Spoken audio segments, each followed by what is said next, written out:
Take one, right? Okay, welcome to the Akron Podcast, the podcast that has no name at this time. Hey, it might have a name though. That's what you were saying. Yeah, I came up with, I think maybe, the Akron Show with Greg and Mike. You gotta have the show in there, don't you? I don't know, I'm a show guy. You are a show guy. I don't know, the Akron Show. I thought it was a great thing. The Akron Show. The Akron Show. What do you think? Podcast. Podcast, show, Akron. Like a tagline with, future of podcast is here today. Well, I don't know about that. I don't know about that at all. I don't know. But I know we're trying here. Mike, why don't you open us up? Tell us what we're talking about today. And all right. Well, today we're talking about, last time we were doing the live streaming and we're testing that out and we sound like chipmunks and it wasn't good. So now we are attempting, we're using a regular camera here today capturing us, which we have a little more experience with. So we're talking about how to mic ourselves so that you can hear us. We're talking about the microphones that we might use if we're sitting here at the table and with an awesome backdrop behind us. All these different types of things that we might test and try out because we're new at this and this is unfolding, right now. This is happening live, Yes. Here we are talking about it and we just hit record and we're going to town now. So here, we'll talk a little bit.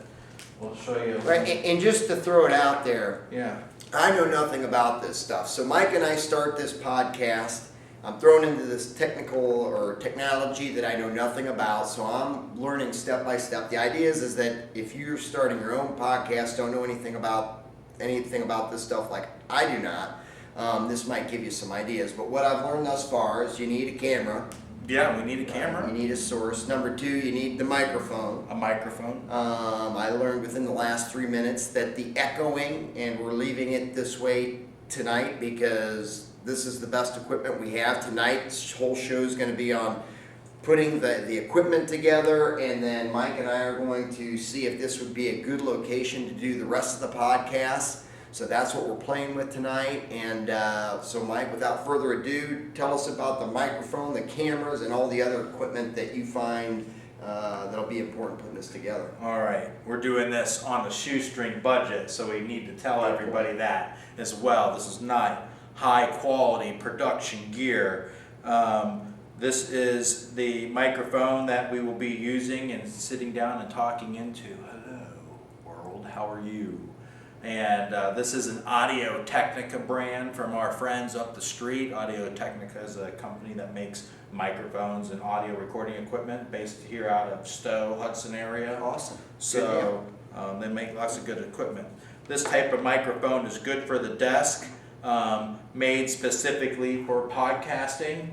It's one of their models. It's a USB adapter type, so it plugs directly into our computers and allows us to instantly utilize a great microphone without converting an XLR, which is the 3-prong jacks that you might use on a stage performance or something like that. Don't know anything about that, but okay, party on. Yeah, so this is a nice, easy tool that we will be utilizing. So hopefully our voices will be able to be heard nice and clearly for you. This is what that's going to do. Well, with that said, with that microphone, a lot of the podcasts I see, Mike, have, person number one here, person number two over here. Each person has their own microphone. Mm-hmm. Usually they have a headset. Could you tell us a little bit about that, what's going on there? Well, then they each have their own mic right in front of them, so that way they're not sharing it. They got their own space. They're comfortable. So right now, you and I are sharing space. I'm comfortable. So we have to be here close, and talk, which, we're cool with that. Right. So if we had a single microphone here for ourselves, we can do that. In that instance, where they're both sitting across from each other, there's probably a good deal of space between them that a single microphone wouldn't be well enough, where they have one in front of each other. Too much space. Yeah, so that you want to eliminate space between the person speaking and the microphone. Like that's why there's the echo that we're having with this camera system now. If we had lapel mics on, then it's picking up our voice right here, so it'd be very nice and clear for the world to hear. Ideally, how far away do we want our mouths from that microphone? Well, it depends how we adjust it. I mean, if we were wearing a headset with a microphone right here, then that would be, a different kind of recording that we'd be doing. But with the desk mic, you just turn up the gain volume a little bit, makes the microphone a little more hot, a little more sensitive, so it picks up more of the room ambiance around it. So if we had a microphone sitting right here in front of us and we're talking towards the microphone, because you want to speak towards the microphone. So if we talk right now to each other, right, it's not as good as if I'm talking to the camera because the microphone's over there and my voice is projecting at it. So that's the purpose of them each having their own microphone and not sharing a single one. The headphones, because they might have a bigger budget, they probably have a producer or someone in the room helping them, giving them audio cues, or they're listening to the full mix of both of them talking and adjusting it themselves. So it's a nice way to be able to hear a control person giving them cues on what to do. Commercial break, hey, we're heading to commercial break. Okay, I just heard that we're going to commercial break. I'm not a television producer. I don't work in that world. This doing a show, I say show, Greg says podcast, so it's, but that might be one of our ongoing shticks between us, I don't know. But,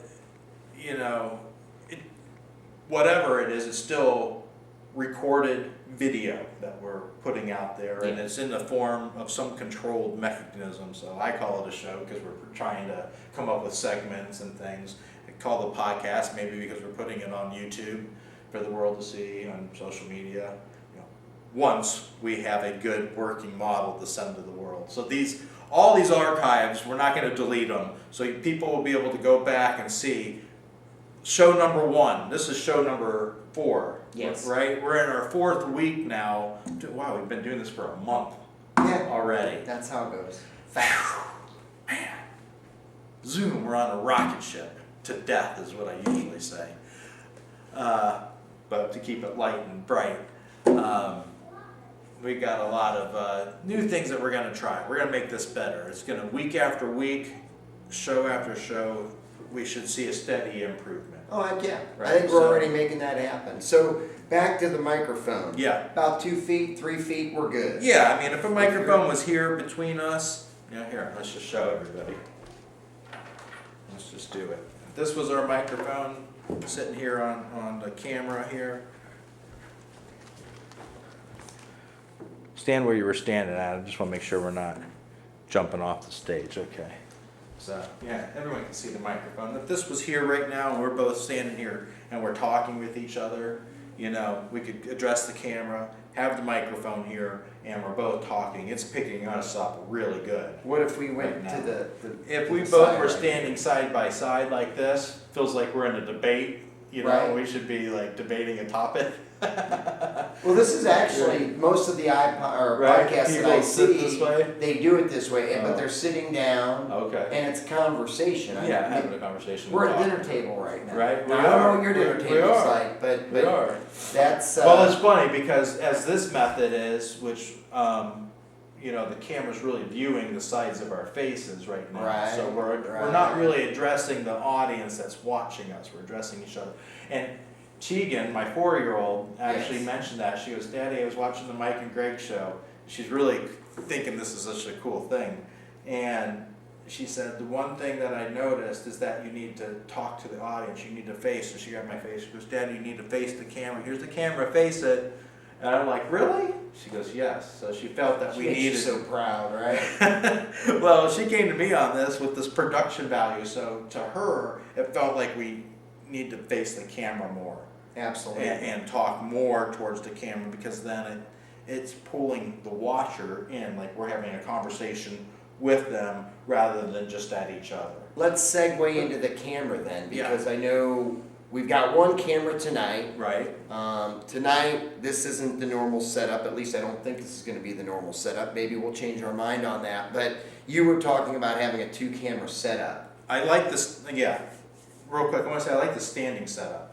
Right? I like standing as well. I think this is kind of cool. It feels comfortable rather than too relaxed. We're sitting in the chair. Mm-hmm. You know, one day we had our heads just at the corner of the screen. Right. Right. No, I'm all for stand. I've got a Yes. stand-up desk. I've had a stand-up desk since 1998. I think it was. Yeah. I had the stand-up desk before it was in vogue. So Yes. yeah, I'm all about standing up. Yeah, and funny you mentioned that, just to give a quick sidetrack this, since you talked about that and saying you're doing that, one of the things that I started doing in the business is creating a segment of the IT world Yes. that is going to be selling stand-sit workstations Mhm. for people to actually work at. They'll love it. And I partnered up with a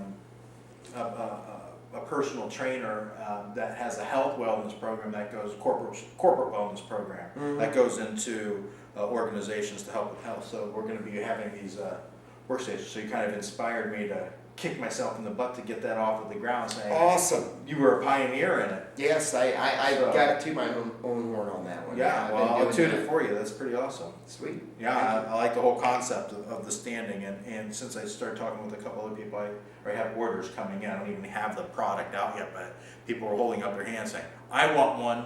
So, you know, it's pretty cool. Wow. So, thanks. I should have started selling that idea. Yeah, a long time ago, you right? should have. Dang.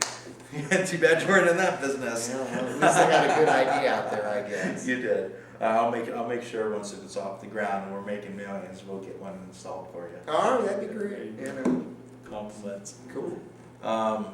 But what were we talking about? Cameras. Cameras. Going So we do deeper. have two cameras. So yeah, I think that if we just have it actually set up, is that one camera's here, out far enough that it's capturing me and you from this angle, and one camera here capturing you and me from that angle. So that way we have one focusing on our face. Then as we're editing this, because we're not doing this live anymore, streaming, that could change at any time. Something could change and it gets better, and we don't sound like chipmunks trying to sing.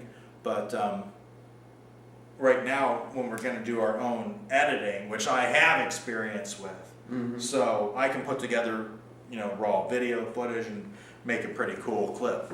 So that's what we'll end up doing here in the beginning of whatever we do.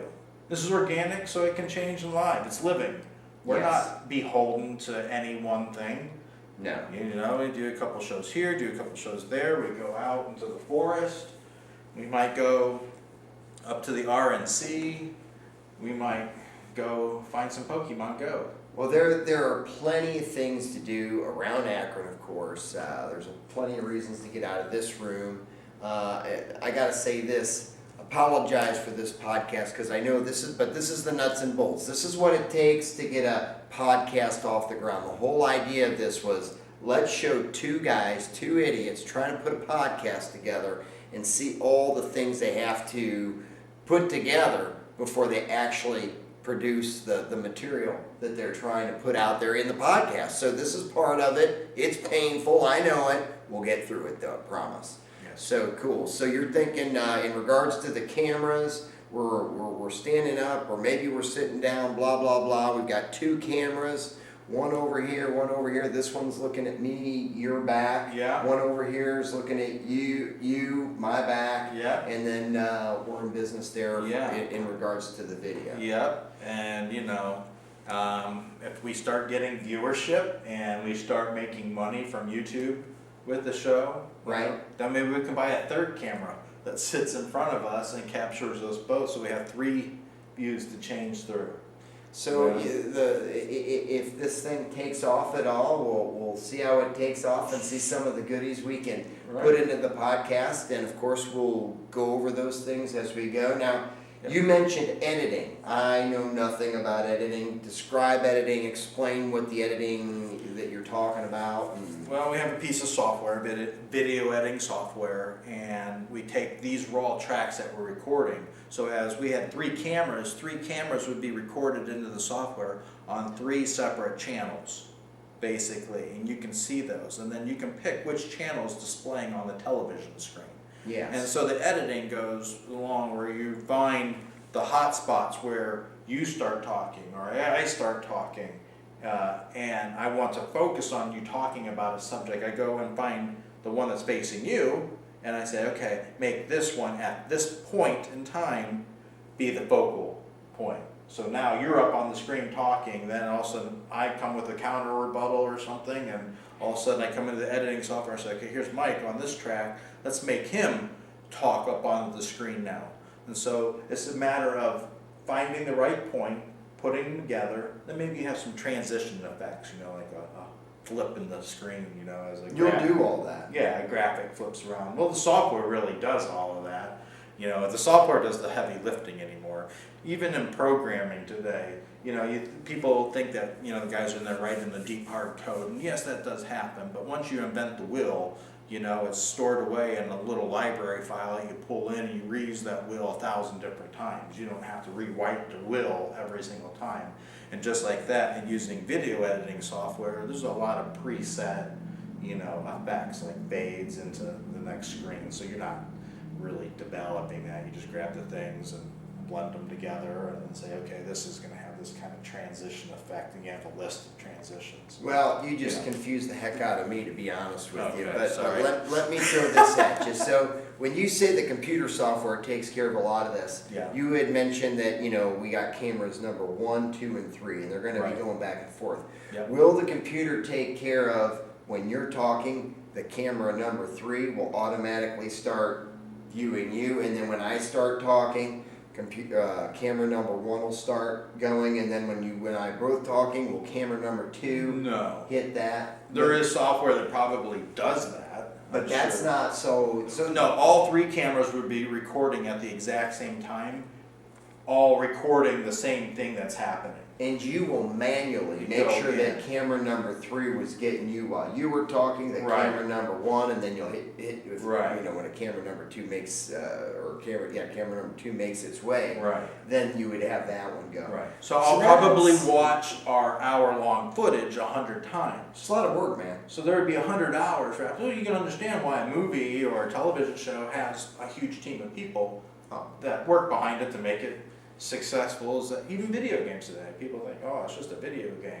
I mean, those are 200-man teams of audio, video, graphics designers, all putting their efforts into that. And one guy might design the character, another guy designs the body armor that the character wears, another guy makes the little special effects that twinkle around the character.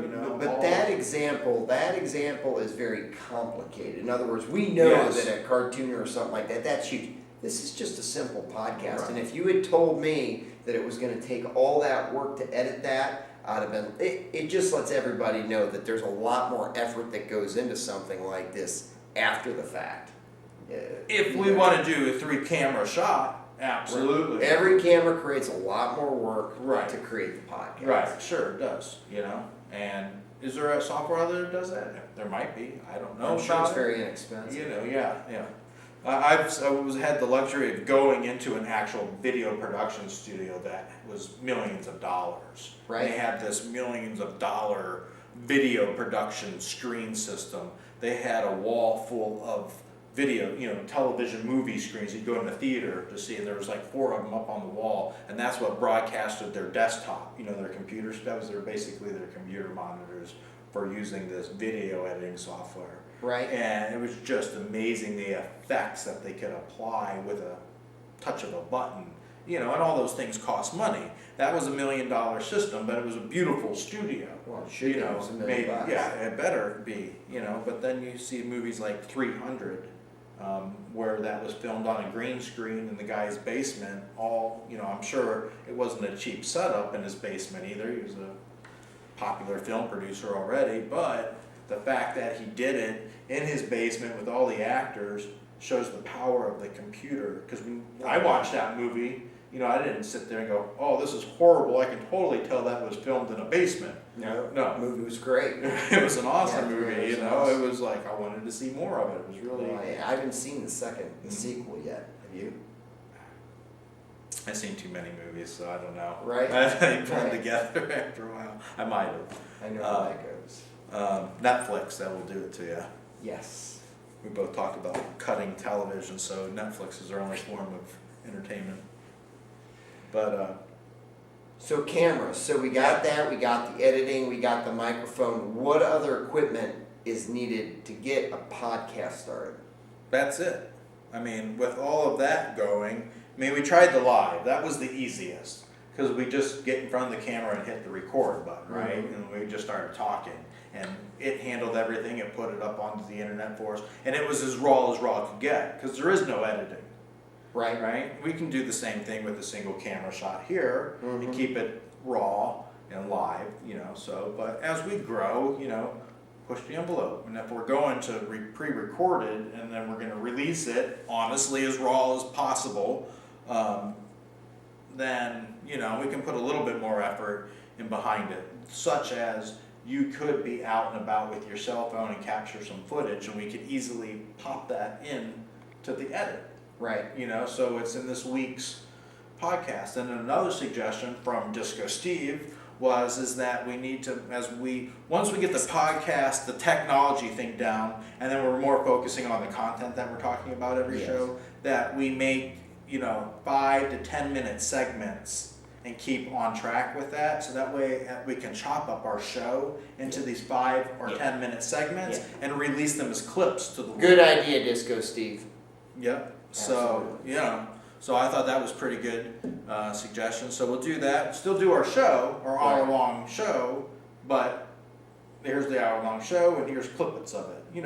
Almost how you watch a Jimmy Kimmel or, one of those guys, their shows, they'll do their full hour-long set, but then you go on the YouTube and you see all the little mini clippets, and then, I really like that, maybe I'll watch the whole show or something. What about the computer? Doesn't the computer have a lot to do with this, or can you just do it with any normal computer? Well, you want a computer with a good processor and a good graphics card, which I have a gaming class computer, so it has both in it, so it will handle video editing. If I haven't said it before, if video gaming is the most extensive thing that a computer could possibly do. I don't care what you think that your application is, a video game, a modern day video game pushes the limits of the video card and the computing because it's creating this unrealistic, realistic situation that you're putting yourself into, like a Call of Duty or a Battlefield, so it's heating it up. So doing word processing or checking your email or surfing internet, it's like having a Ferrari with 12 cylinders in it, and you're just going 5 miles an hour down the road over some speed bumps. When you're using the Word programs, the Excel programs, as compared to the video game. Right, but you step it up into graphic design, now you're using graphic design software, although it's not processing video, it's not really engaging the video, but video editing might. So if you're doing some video editing. Well, they don't even need a video card then. They wouldn't need one. For most stuff. You wouldn't even need that for most standard podcasts. If I was just recording the video. If we're just recording people, you could get away with just having a standard computer that was up to date in regards to microprocessor and all that. Right, yeah, standard one, a Core i5 computer, which is a standard work desk that you can get between, $400 on a cheap end. Call me, I can get them even cheaper for you, refurbished. Or on the high end, for like a Dell, where you might spend $600 on it. A standard business class computer. Right. All of those that will do your Word, your email, your surfing, that will handle basic video. You can get yourself the video camera that we got for the podcast originally is an HD camera. I got it off of Amazon for $30. So, the cost isn't great there. You pop one of those on top of your desktop, get yourself one of these. This microphone, I think Red sells for $100.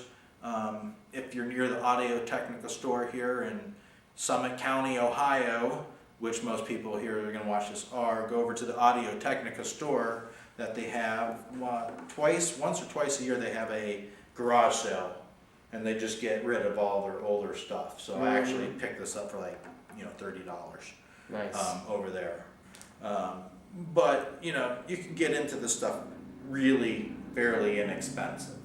And if it was just you or I doing a personal podcast, or just me, you wouldn't really need a lot more than what we already started with. Because you just pop this down in front of you, turn on the camera, and just go. You can take your phone in the middle of the night. You wake up, you're like, flip on the selfie view and just start talking into it, Oh, that's gonna happen. a brainstorm, and then just email it to me, Mike, here, I had a brainstorm last night. Then I can edit it into the software. The main brains of this will be the editing software.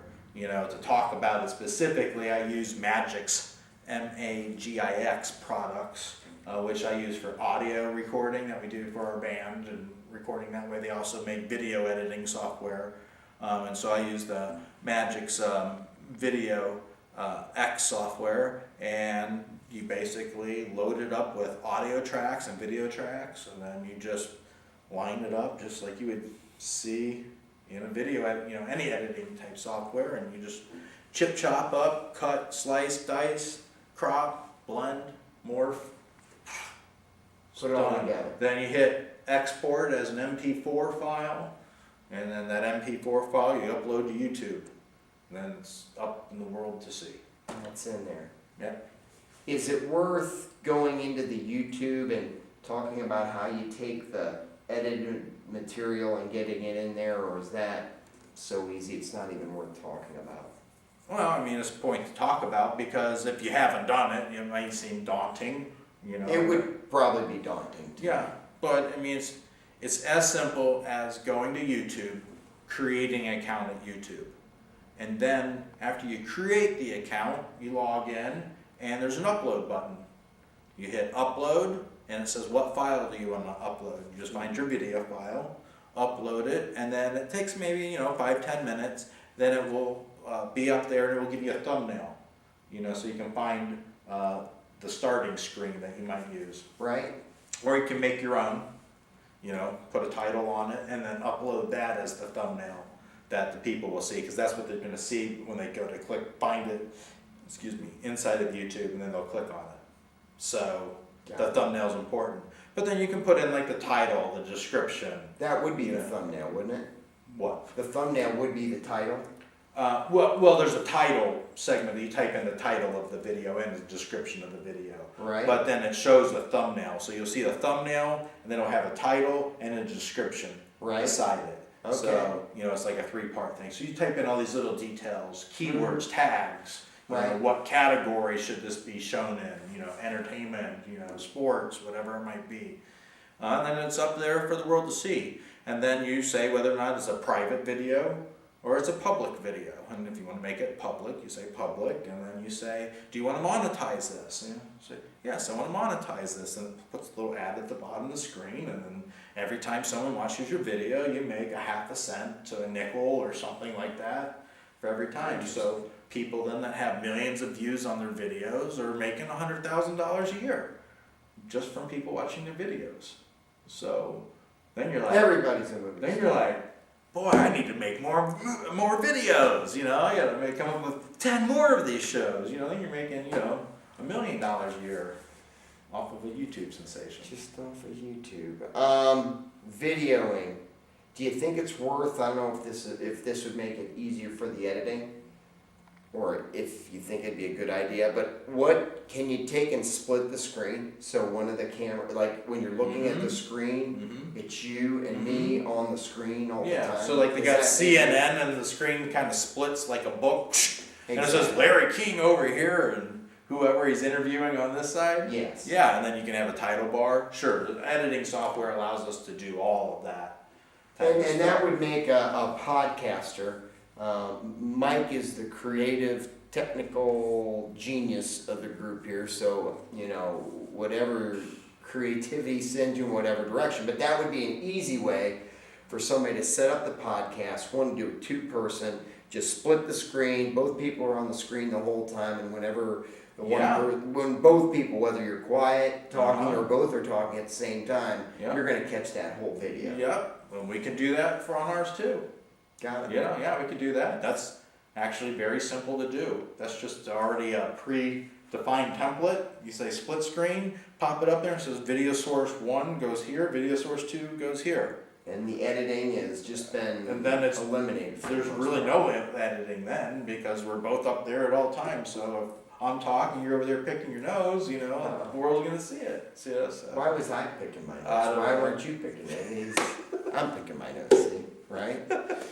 So, well, good deal. Well, I could be picking my nose. That hits all the equipment then. Yep. All right. Again, the sound on this one probably sounds very bad. It's because we've got a room that is relatively big. We've got the way Mike described it is we have a lot of sound bouncing off walls and ceilings. It's a big area, and we're going to try to fix that before the next podcast when we're actually sitting down and whatnot. But if we're done with the equipment part, and by all means, if you think of something while everything else is going on, bring it up. But now what Mike and I are going to discuss is how are we going to set up this space.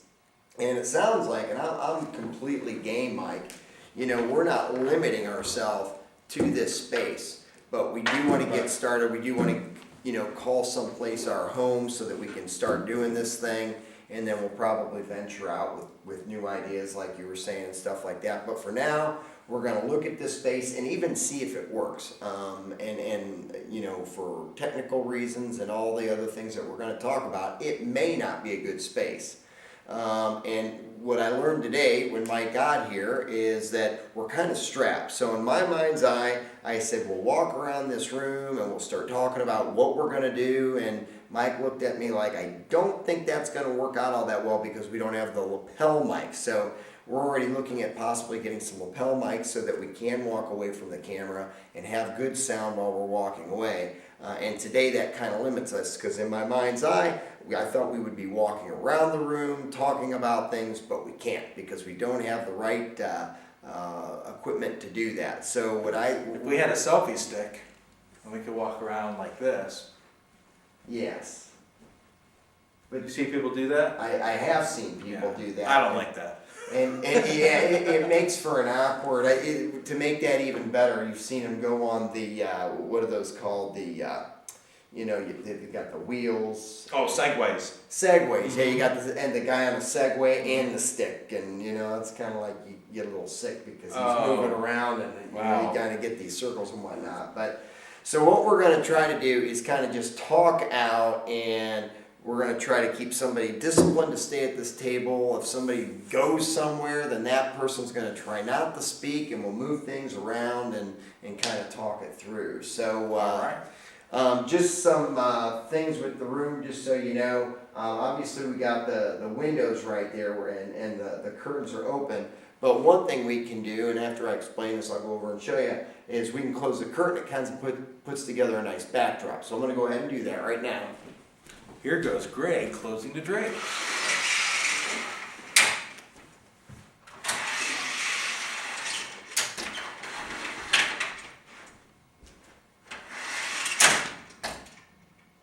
He meant to do that, by the way. Faint away, right? So I don't know why, but that might come in handy, just as a backdrop. Yeah. Kind of eliminates the back for whatever reason. We could probably light those up with some LED lights too, and make them different colors. Have a lot of fun with it. Yeah, absolutely. Good. Yeah. So we can do it, and the space is usually open. So that's that part of it, the backdrop, and the curtains. I'm gonna go ahead and open them up, back up.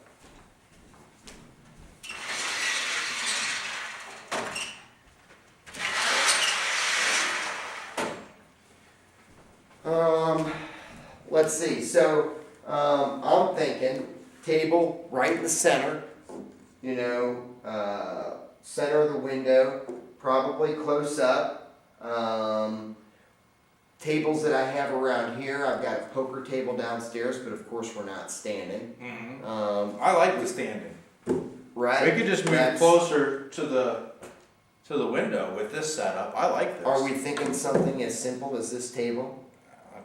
Why not? We don't need a lot. This isn't heavy, right? No, yeah, so it's this is very a light. portable. Yeah, I like that kind of thing because then it's not a lot of effort. You can try to just go, Well, because you're not. This is your main living space here, so you're not like setting up a permanent studio for this in here. I can get kind of permanent if it makes sense. Yeah. It's all about, because I don't use this space.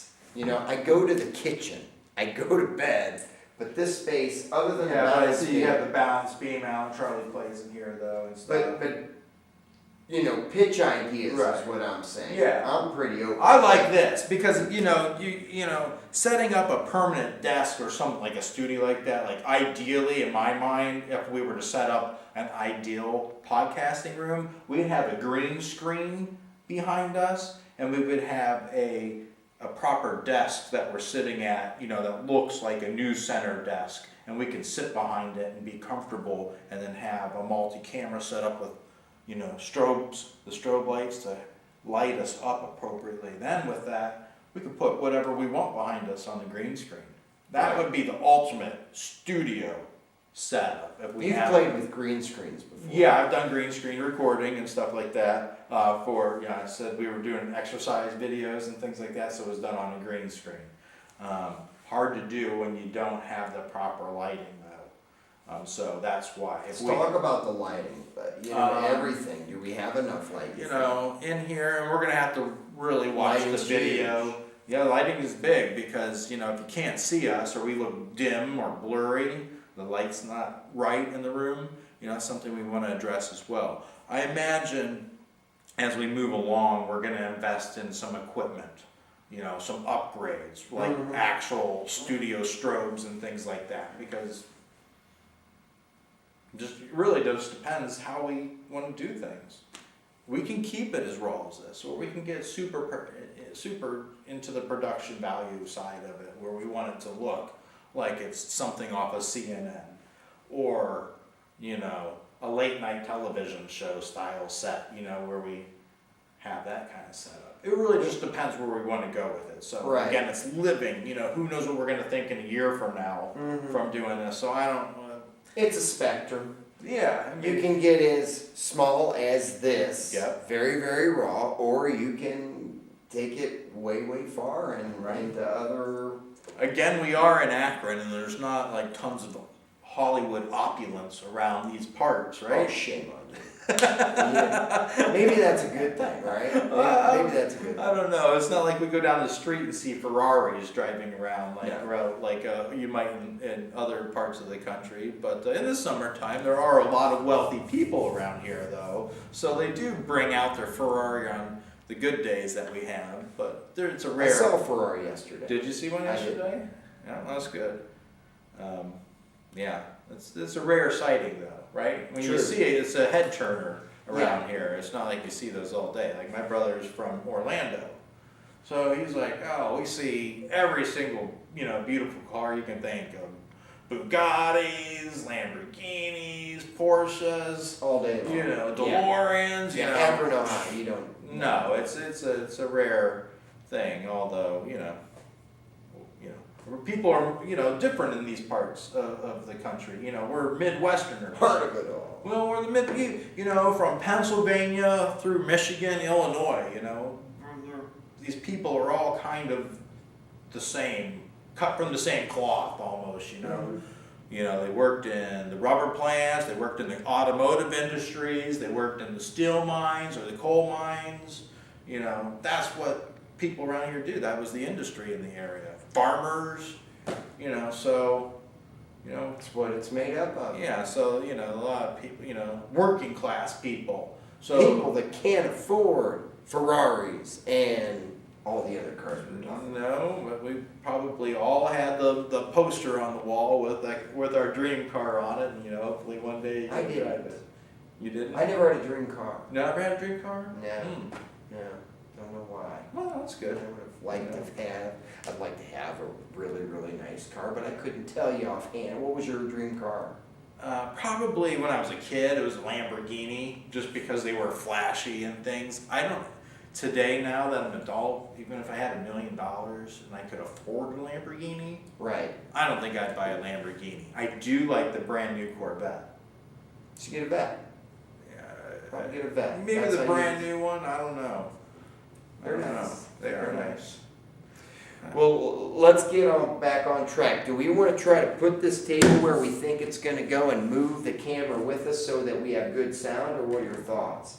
Well, the sound issue is not going to change because the table and the camera is already set up on the spacing that we need to get us both into this shot I'm talking about the camera for today. Yeah, so right now, we have it set up. I think today we shouldn't move it because they don't want to see us fiddling around Okay. for 5 minutes Then- trying to then- readjust the then- video to get us in it. But if we do it with a single camera like this, how we have it set up is how it needs to be Right. for a single camera.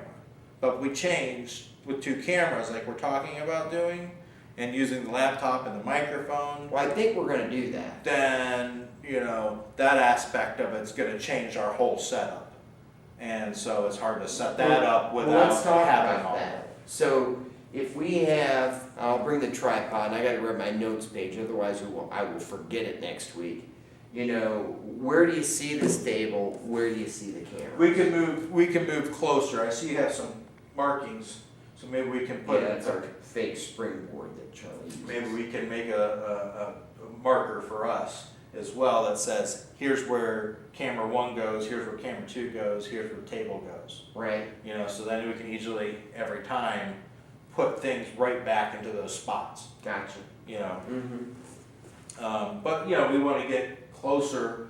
But here's the thing though, if we've been recording these at 8 o'clock at night, Yes. it's dark outside, so Right. what we see outside, what the camera sees right now is just blackness, Right. Mm-hmm. So, at that point, drapes or no drapes, it doesn't matter, Right. and maybe pulling the drapes closed might be better. It's funny you say that. Because then it Yeah. might reflect the light better in the room. But, we don't have to record at night. We can record during, Saturday or Sunday, True. right? During Right. the daytime, Mm-hmm. and then the light is on. It's not a big deal to me. Yeah. Wednesday's been working out for me, so I mean, Yeah. Yeah. Either or. So at nighttime, unfortunately, I don't think your awesome view here is going to no, you won't see carry anything. through on the camera. Right. Right, so it's to the camera, that's gonna become Nothing. nothing. Yeah. Right, so, No, I would keep it Wednesdays. Yeah, we'll close the drapes. Where do you see the table? 2 feet away from the windows, Well, 3 feet I- where we are right now is Well, I- just as good? yeah, like I said, I guess at the point I was making at that point, because there is really no justification for a backdrop. It doesn't matter if we're closer to the window or here, Gotcha. Doesn't matter. unless we're trying to block out view of any of your other part of your room or whatnot. Does it make sense to maybe use that over there? Yeah, really whatever we want as our back. Ultimately, like I said, if we could do the ultimate, we'd have a green screen. We don't have a green. We don't, but we could. I mean, they're not expensive. I mean, Right. we could have one for $125.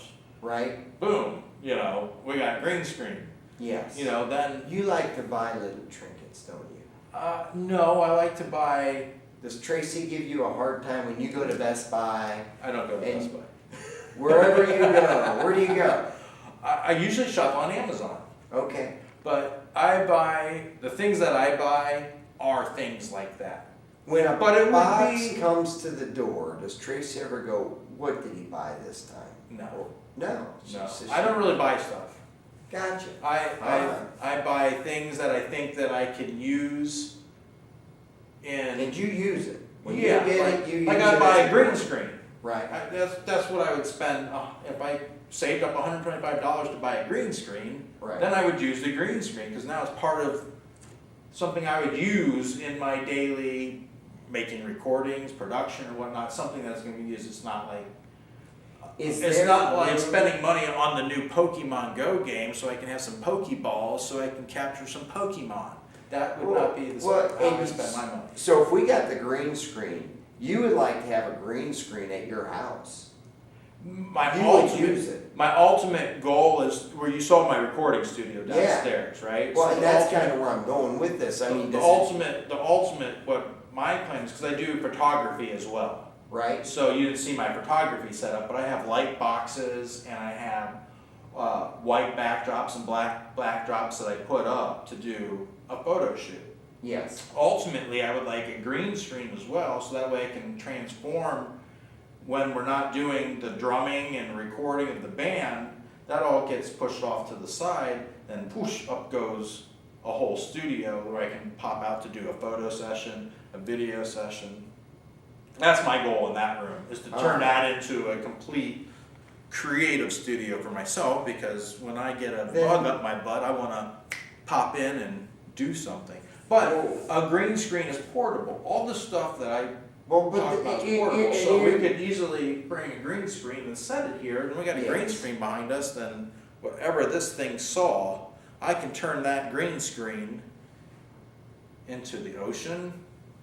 I'm with the mountain. Yeah, no, you can do anything. We could be up on top of Mount Everest. But if here's my thought. I'm just saying though, if we're building out our dream studio, a green screen would be in mind. Well, here's what I'm saying. You brought all this equipment over. Yeah. Right? And I mean, you already in your mind have plans to build your studio, so all this stuff would be in place. And my thought right? My thought is, rather than have you have to bring all this stuff in your mind, and I would think the same way, ideally, let's go back to the studio.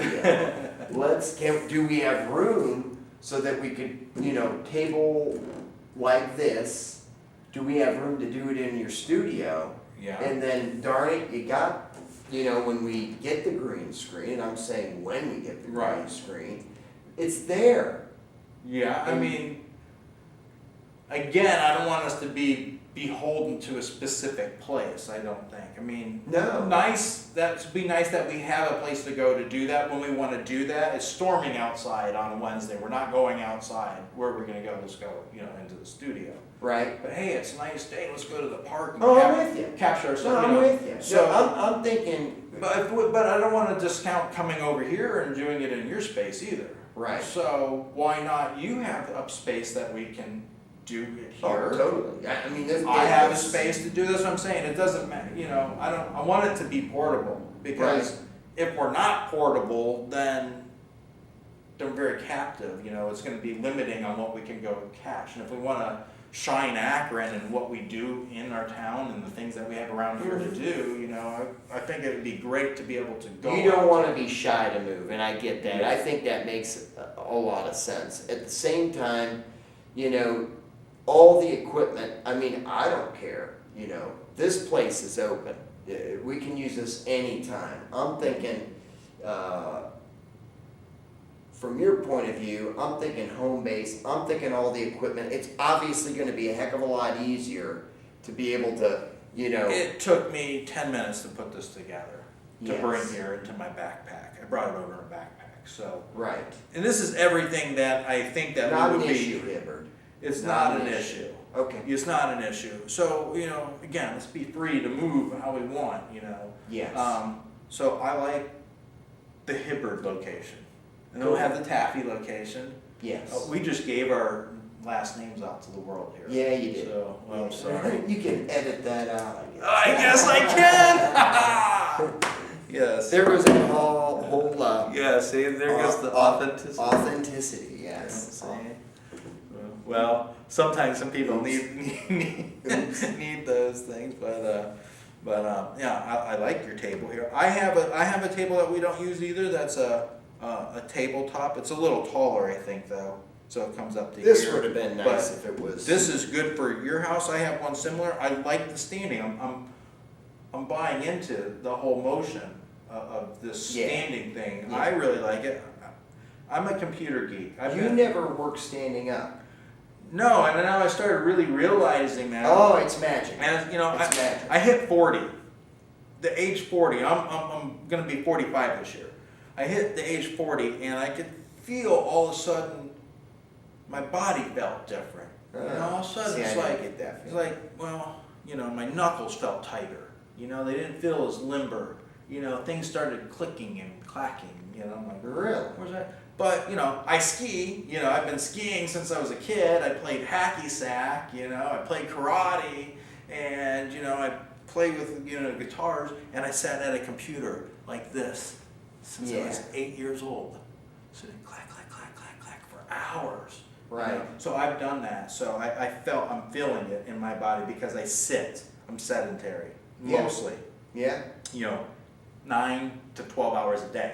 Yeah. I'm here. And It's then too much. when I'm not doing that, I'm on my back in my bed, laying down, sleeping, or I'm sitting at the dinner table, or I'm, Oh man, you need a stand-up desk. I need it for my life. You will your whole outlook. So I'll tell you, I had the sedentary desk, and the reason I got a stand-up desk is because I like to move a lot. Like I would sit down and I would find reasons to pull myself off that chair, and whether I needed to get up or not, I'm gonna get up. So I started to calculate, how many times do I get up and down into that stupid seat? And, I probably get up and down on average at least 4 times an hour. And sometimes in an hour, I might go up and down like 20 times. And it became a drag, bending down to grab things from my desk and sit down in the chair and get up, or always reaching down for something, whether it be a drawer or something. I'm like, this is ridiculous. Why? I would rather just stand. And that's when I just decided. I took an old drawing board. It was already up to about right here. And that was the beginning. I've got all this space. I built a shelf on top of the desk. I've got 2 drawers that hold just about everything I need. I don't know if you're familiar with a drawing desk, but the drawer is literally 3 feet wide, and it pulls out, and it's designed for drawings, but you can fit just about everything you can think of. And then over here on your right, it's got a little bit deeper drawer, and you can put all your things that require that much headroom in there. And I never look back. And then you've got all these other nuances that make it great. So I work in a location or in an atmosphere where a lot of people come into my office. Number one, I hate going in. Well, it's not that I hate it. I just hate the whole idea of walking into somebody's office.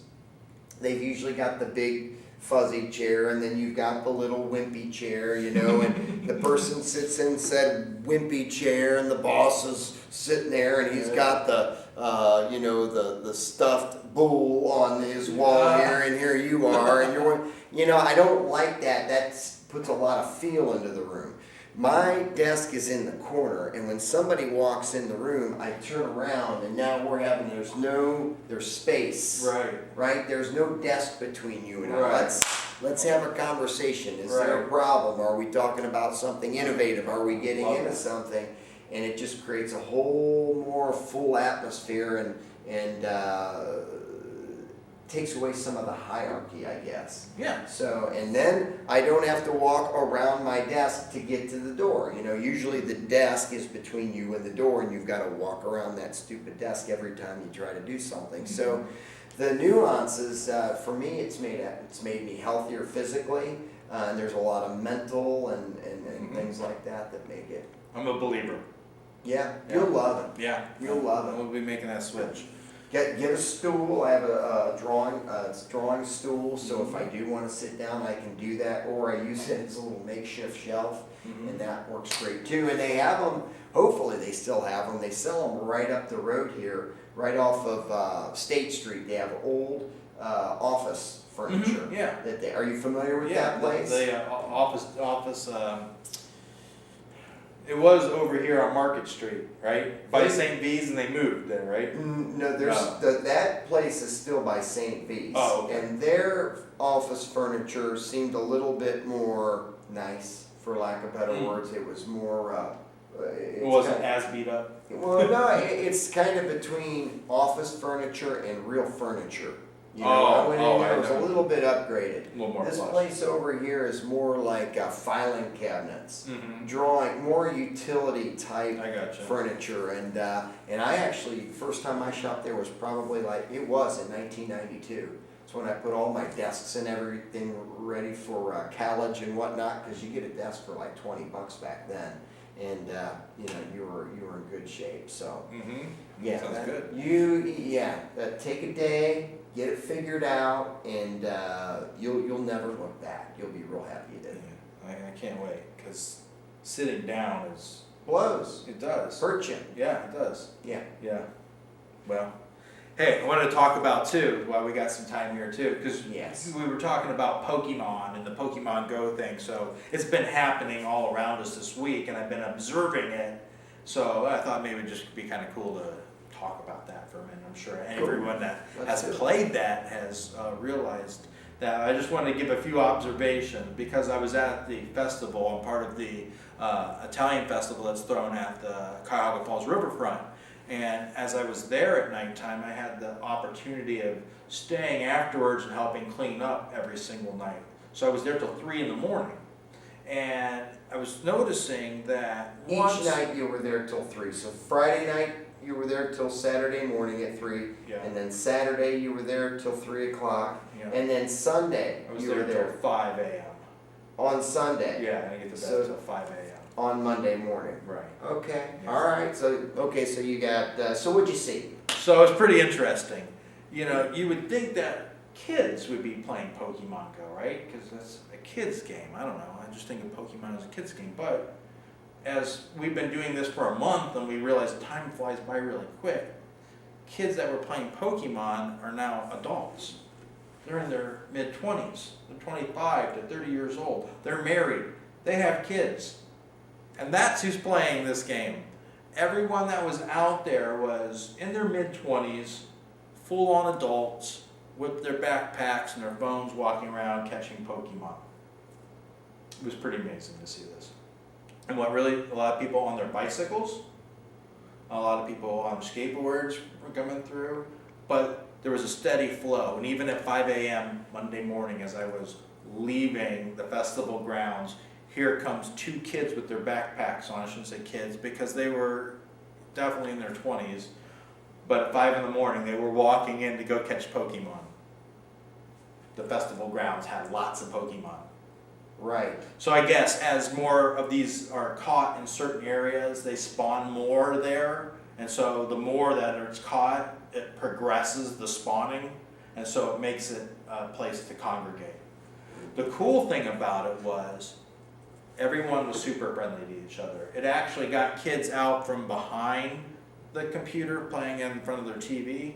They're out in the real world and they're socials. Hey, what team are you on? Yeah, did you catch? Oh, did you get this one? Oh, I got this one over here and whatnot. So groups of 30, 40 people that normally probably wouldn't even socialize now have found a means to communicate in the real world. So Right. and they were all being friendly. I didn't see one incident with anyone being rude or mean. They were all kind of helping each other out. It was a refreshing thing to see as far as a video game goes. So I'm going to give kudos to the game for getting people out and socializing, because with social media today, I keep hearing this term, oh, well, people don't go out into the real world anymore because they got social media and they don't have to really interact with anybody because they just do it through Facebook or Pinterest or whatnot. That's not really interacting. You know, babies aren't made through texting. People, babies don't get made through texting. Big note on that, right? To me, it's completely bizarre. Like I agree with you. There's positive stuff. When I was there on Saturday, I'd met those folks. What was the age of the dude that was talking to me that was playing Pokemon Go? I bet he was all of 25, maybe even 30. I don't know if you caught that conversation. Oh, yes, yes, that is our friend. Yeah, he's the prime example of he grew up with Pokemon. Right. And that was his favorite game. And he plays that game all the time, still to this day. So this was not anything new to him. Right. He's a Pokemon expert. So Right. you actually met someone, he's probably, I haven't talked to him deeply about it, but he has told me before that he is like a Pokemon expert. Like people come to him for He's a guru. Pokemon guru, yes, because he's played it his whole life and he's deeply into it. So he has an online presence where people go to him about Pokemon. What age is he? He's in his 30s. He's a graphic designer. Okay. And he was there with his wife and 2 children. You know, so he's a prime example of a person there. And he was with his buddy, and they were there catching Pokemon. Here's where I can't get my head around any of this. Keeping in mind, I don't do Facebook. I don't do the Instagram. I don't tweet, right? So I don't do any of that. And you probably don't video game, do you? and I don't video game. But, you know, and when I went in, you know, I used to do video games. Nintendo was big while I was in high school. I did some of that, but it was addicting. So when I graduated high school, I said, I'm not going back to the video games because you can just absorb all kinds of time. And I held to that rule because I know it's dangerous. It's basically another thing that can become, you know, obsessed about. Yeah. And, you know, we had things when we grew up, you know, Gilligan's Island, Happy Days, and we had a lot of cartoons and whatnot. What I can't get my head around in all this stuff is how people of that age still have a serious interest. When you have men and women over the ages of 23 still hunting around, I just can't get my head around it. Because, like, I didn't have many gamers as friends. If they did it, I was unaware of it. And they stayed active outside of the gaming. So that's where I am with all this. It's like, really? They want to do it that often that they'll be up till 5 in the morning going to downtown Cuyahoga Falls doing it. And they do, in droves, in big groups. And brought their children with them. Not at 5 in the morning. One couple was there about 3 in the morning. Had the baby in the stroller. Yeah, that's fair. Right? Yeah. Kids sleeping, Kids they're sleeping, playing the game. yeah. It's just bizarre to me. I can't get back. I agree with you. If it's bringing people together, it's getting them out of their house, they're getting some exercise. You know, what's wrong with that? I can't see anything wrong with it. You know, I mean, video games are going to be around. It means one of the largest industries in the world. I mean, I'm wearing a video game t-shirt today. This is World of Tanks. This is the game that I geek out with. Right. You know, I told you I play. It's combat. It's a combat game. You know, tanks. No, it's combat. You shoot You remember- tanks. Oh yeah, remember combat. Atari? Yeah, that's kind of what that is similar. Remember to Atari? Minecraft, maybe. Yeah, I had it. Yeah, I had the very first one. Yeah, that was a right. great one. I mean, that started my love of computers. Actually, my dad owned a bowling alley. I lived in Bartlesville, Oklahoma, when I was a kid, and there was nothing in this town to do. Is that near Fort Sill, Oklahoma? Don't know. No, near Tulsa, just outside of Tulsa. So I Okay. don't know where Fort Sill is. 2 hours. But it's there, and my dad owned a bowling alley, and it's full of pool tables and pinball machines and putt-putt and bowling and that type of stuff. And video games. Well, not first, because there weren't video games yet.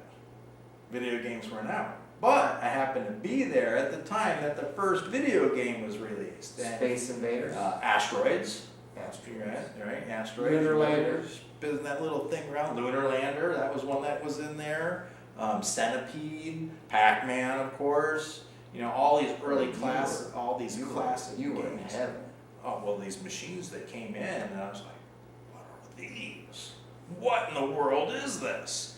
And, you know, I was there as a kid, and I'm watching the video game guy technician. He's coming in, he's opening up the gate to get inside where all the guts of the video game were, and there's just these boards and lights and wires and things flashing. And I was like, how do you know to do this stuff? I mean, where do you learn that at? And, you know, it still blows my mind today, because if you actually look at that stuff, it's like, man, someone put that stuff together by hand, and it just blows your mind.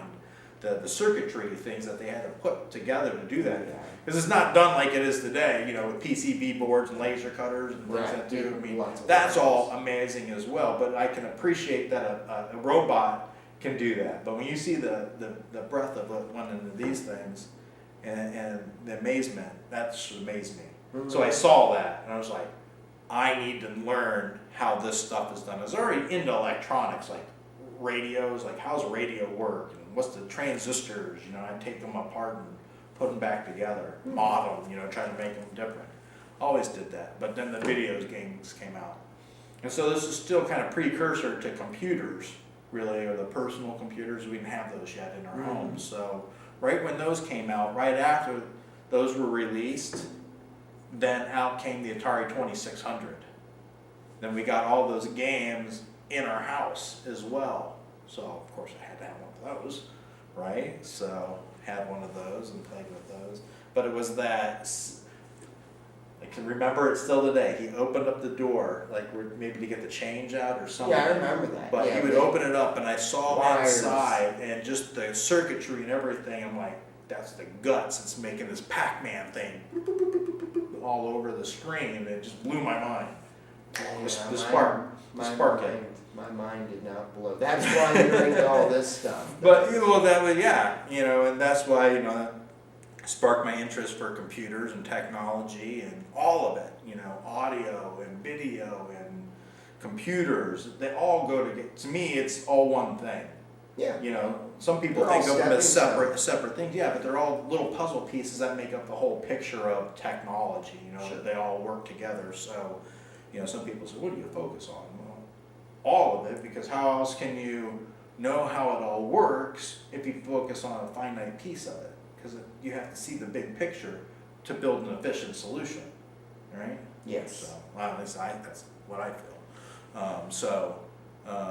All of this stuff plays in together. And the internet, and, internet, greatest invention man ever has come up with to date, in my opinion. I think it's going to just change the way that the rest of civilization. Wait, what is the best invention? The internet. The internet? Mm-hmm. Yes. Yeah, that's the best invention of all times. Yeah, I think it's the number one. I mean, Yeah. obviously, you couldn't have the internet without electricity, and obviously, but electricity wasn't really an invention; it was more of a discovery. Well, you can have an argument, and you're going to have an argument. Yeah. There's people going to come up with a lot of Oil was different great, arguments. fire was great, But the internet, the single-handedly has changed the way that we communicate, that we learn, that we consume information, and computing devices. The way that we get that information is miniaturizing, it's shrinking, how we, absorb it. Before we had to have, the first computers were buildings, blocks with vacuum tubes, and then we got the transistors, and they all started shrinking and shrinking and shrinking, down to the point where you got one right here on your wrist. Right. With everything on, and how much information is there. And I guarantee you the power in your wristwatch is more powerful than the first computer, the ENIAC, that was vacuum tubes. He knew the name of it. That's fun. I can lay out the timeline too. That's scary, right? No, it's, I never gave that any thought. I guess it might even be a no-brainer. The internet is just an unbelievable resource for a lot of different reasons. It can take all it takes is a good idea from a mediocre person, and it could change their life. And that couldn't happen overnight. And that's what's interesting about the internet to me, is the fact that it's this great resource that we don't even completely understand at this point, in my opinion. I think a lot of people would agree with that, and people use it for the dumbest things. You've got this resource that could, just solve all kinds of problems, and so many of us, me included, will just go back to look at the stupidest things, but the resource Kitty there. cats purring and rolling and playing with balls. You can get a degree online, right? So you can sit at your computer and get a college education, probably through a master's, maybe even your PhD, without ever leaving you can order groceries and have them delivered to your house without ever leaving. I'll go one better than the master's or the PhD. You could get a better education than a person that earned a master's and a PhD from the internet. And that's where it's, if you spent the time to focus on the right things on there, the amount of learning you can do is just unbelievable. It's an intangible world. We can't touch the internet. I mean, we can print out pages, we can print out pictures and things, but the internet, it's an intangible world, a virtual entity that we give value to. Books are there, so we consume the contents. Magazines are there. Podcasts and shows are there. Everything is there. We wouldn't be doing this right now if it weren't for the internet. Right.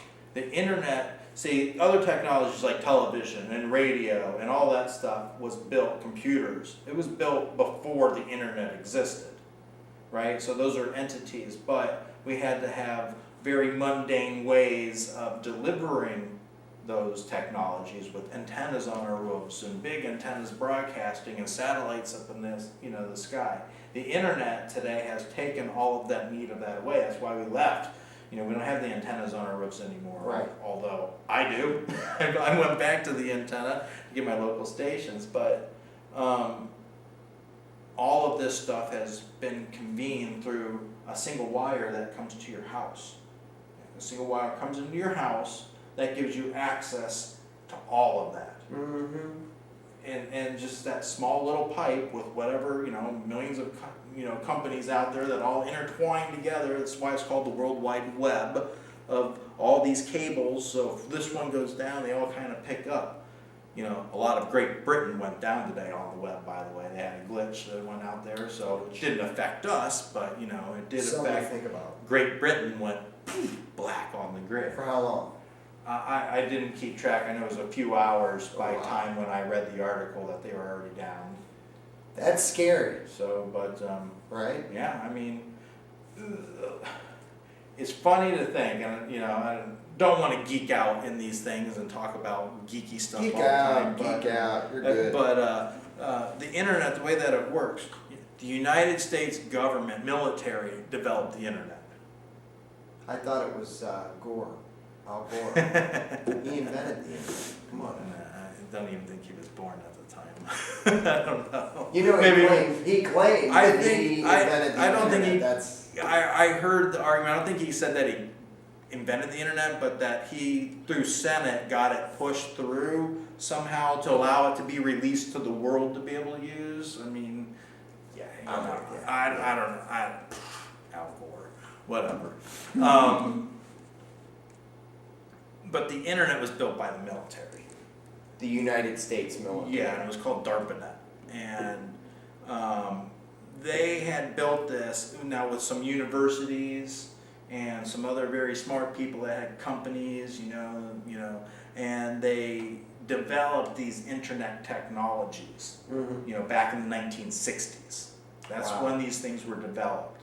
And IP, which is the basic language that sends information across the internet. That was developed back then. Okay. And it's still the basis of what we use today. It's a lot like television technology, I'd imagine. I don't know how television works in the broadcast thing, because that uses waves, airwaves, radio, like in the spectrum. So I know they segment those areas off, and I'm not sure how that communicates.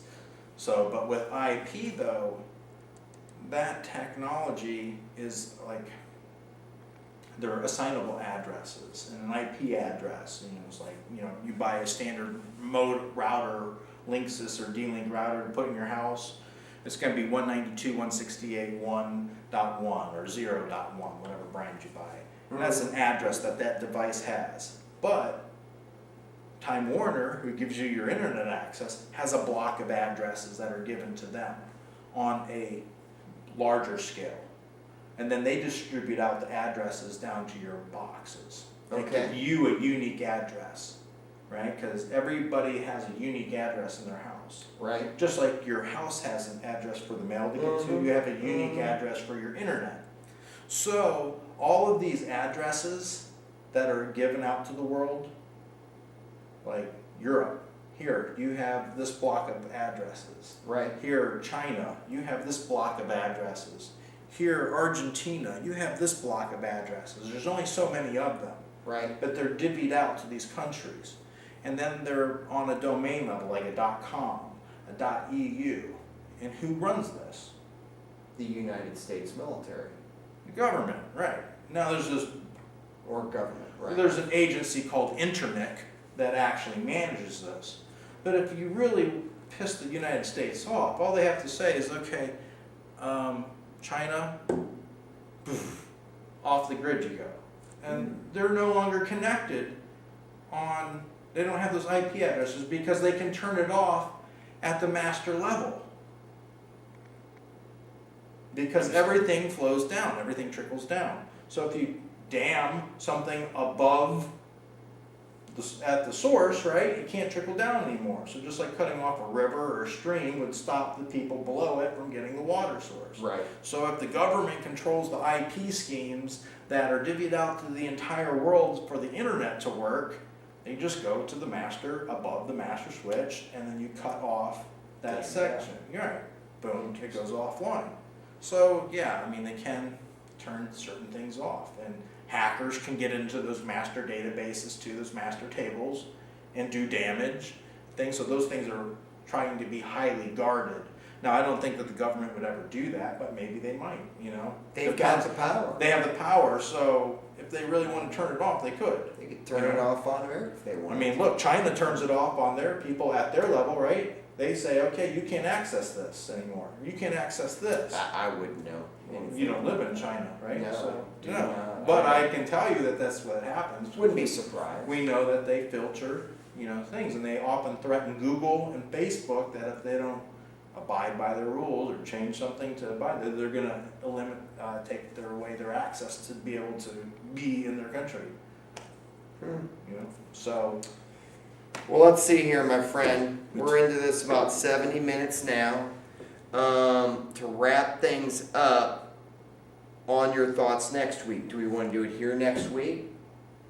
We Try a setup here, and I think we need a dual camera setup. yeah, we'll do everything that you had talked about. We'll set up the table somewhere. We'll set up the cameras, and then we'll go back to the outline, working on the outline, and then and we'll keep things mobile, and we'll see where it makes most sense. And we're saying we're going to do it here next week, but you get busy at work. Equipment's down there. It's easier for you to do it at your house. Just give me a shout, let me know, and that's what we can do. Well, we'll just stay flexible. We'll stay flexible, absolutely. That way it can be however we decided. Yes. What do you think of the Akron show? I'm tired of, we've been a month into doing this, we need a name. I like podcasts more. You really want a podcast? Well, it's not the that Akron Podcast? It's not that I like. I'm not going for the sound of it. I'm looking at trends. I think it's important to stick to trends. I think similar to so I had said earlier, man, I just can't get my head around people playing the Pokemon Go at these ages. It just doesn't compute to me. Mm-hmm. I think by making it a show, I think you've got younger adults who might watch our show and say, show?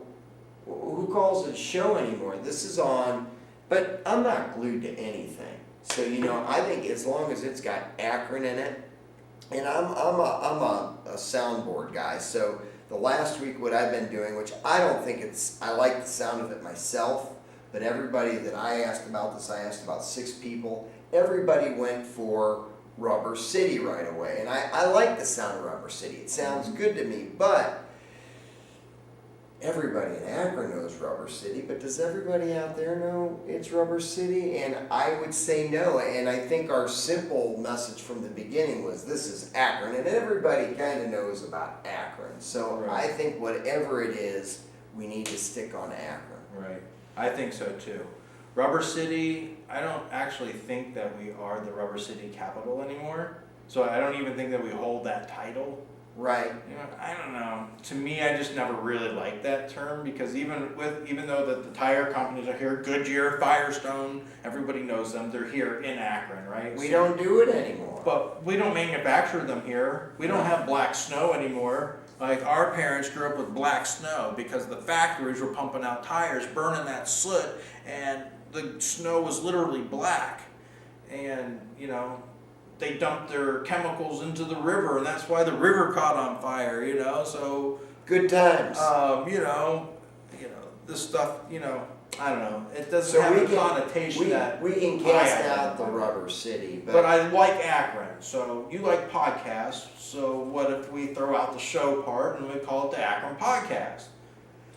And I would throw out there, and you're glued on getting something tonight. Me personally, I'm not glued on getting something tonight, but we have gone a month now without a definitive name, and to be able to truly market and define ourselves, We need that. you need a name to say this is what it is, because if it's changing and it's up in the air, no one's ever going to be able to connect and then find us. Let's create a goal, if you will. I mean, because we've figured out a lot. Number one, we got away from live streaming. This will be the first one that'll probably be very, very easy to watch, the speed and everything, and Yes. being able to view it.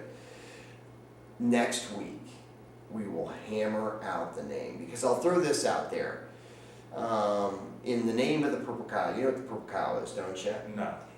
Purple cow is another way of when you're selling something, you know, you can sell it the way everybody sells it, and that's going to be like the normal cow. But if you want to be the purple cow, if you want to get people's attention, and we are obviously as authentic as it gets. So Yeah. Is it Authentic Akron Podcast? Is it Ordinary Guys in Akron Podcast? It's something that kind of triggers that emotion. I mean, if it's the Akron Podcast, that's simple, and I like simple. Simple's powerful, right? But at the same time, if we could twist it a little bit and throw something a little bit fun on there, that might not be a bad idea too. But it's about remembering. And maybe Akron Podcast, it would be the easiest thing to remember. So I don't know. Yeah. Still, I'm not into crazy names, but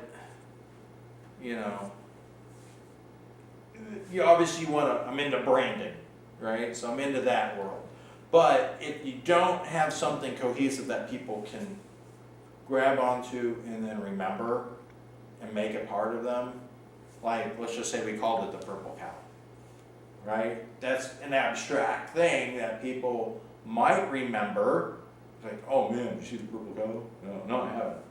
But again, we don't know who our target audience is either. we have no idea. We don't know who wants to listen to us. None. You know, Probably nobody, Ron. but we don't know who that is. So it's if you make it hip, and trying to follow something kind of trendy, then you run the You have risk. problems. Well, then are we identifying with those? I mean, we're a little bit older than the trendy kids Shut right your now. mouth. But I mean, they're in their 25s to 35s, right? And we're in our mid 40s, right? How old are you?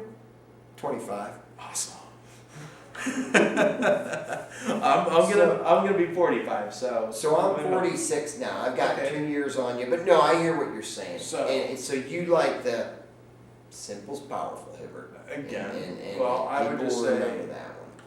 Akron. People are gonna remember that because that's where they live and that's our target area.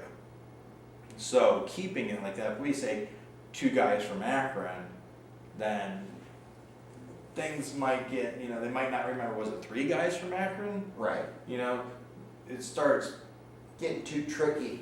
right. Let's. And we're not that tricky. Are I'm we- not that And, tricky. and I'm not a tricky guy. Let's agree, because we're saying Akron Podcast right now. Simple to the Wait, point. I'm sorry, I just had a brainstorm come. Because we want to say that it's authentic, why don't we call it the Authentic Akron Podcast? Well, I don't know. That's what I'm saying. I mean, I'm happy to say Akron Podcast because I believe it. Well, I like that too. And that's fine by me. Mhm. I think we should call it, is it the Akron Podcast or is it Akron Podcast? That thought there makes a difference though, it does. It's the Akron Podcast. That definitively says it's the Akron Podcast. So is Or- it the Akron Podcast? Well, we might not be the only Akron podcast, but That it I'm could be. aware of. I mean, I've Googled But it could things. be the Akron Podcast for all we care. Right? Because We're gonna call we're the best Akron podcast around. Best Akron Podcast you can find, that's for sure. So We could be it's called the best Akron. it's no, we're not going there, right? We're gonna call it the Akron Podcast. Starting next week, we'll dice it around. You come up with a brainstorm, I come up with a brainstorm. We'll do what we're doing right now, but as of right now and in the future, I don't want to change the name a bunch of times. Right. But if we do have some inspiring idea, let's not be afraid to show it next week. But if we don't have any inspiring ideas, we go on as the Akron Podcast. All right, I love it. Deal. All right. Very good. Well, I'm Mike. I'm Greg. And this was our first episode of the Akron Podcast that you'll be able to actually stomach. We hope. Hear and watch and all that good stuff. I think we're out. Out. Thanks, guys. Crazy. Oh, there's going to be a